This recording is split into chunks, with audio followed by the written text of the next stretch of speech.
Hi friends, welcome to Lakshmi mile channel. பெரிய பெரிய ரெஸ்டாரண்ட்ஸ்லாம் செய்கிற மாதிரி அதிக அளவு சுவையுள்ள முருங்கைக்கீரை சூப் நம்ம வீட்லேயே ரொம்ப ஈஸியாக எப்படி செய்கிறதுன்னு பார்க்கலாமா? அதுக்கு இந்த மாதிரி சின்ன சின்ன தண்டோடவே முருங்கைக்கீரையை எடுத்துக்கலாம். இதில் அதிக சத்துக்கள் இருக்குது. இதை 4-5 தடவை நல்லா கழுவிட்டு வடிகட்டி எடுத்துக்கலாம்.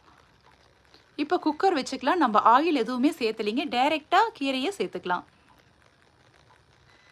10 பல் சின்ன வெங்காயம், 4 பல் பூண்டு, 1 தக்காளி சேர்த்துக்கலாம்.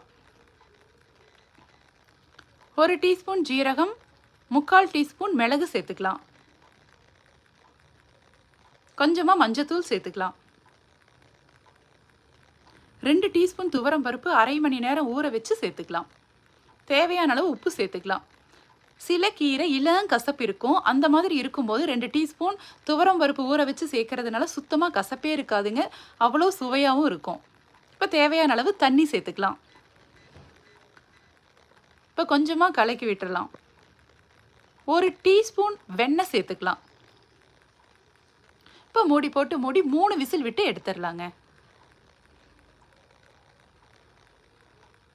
இப்போ 3 விசில் வந்துச்சு. இப்போது கரண்டி போட்டு நல்லா கலக்கிட்டு வடிகட்டிடலாங்க.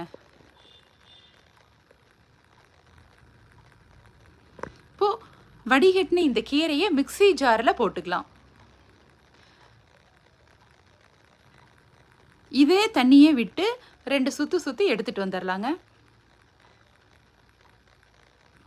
அதையும் மறுபடியும் வடிகட்டிடலாம். இப்போ நம்மளுக்கு சுவையான முருங்கைக்கீரை சூப் ரெடி ஆயிடுச்சுங்க. பார்க்கும் போதே தெரியும், நல்ல கலராகவும் ரொம்ப சுவையாகவுமே இருக்குங்க. உங்களுக்கு இந்த ரெசிபி பிடிச்சிருந்தா ஒரு லைக் பண்ணுங்கள். நம்ம சேனலுக்கு ஒரு சப்ஸ்கிரைப் பண்ணிக்கோங்க. தேங்க்ஸ் ஃபார் வாட்சிங்.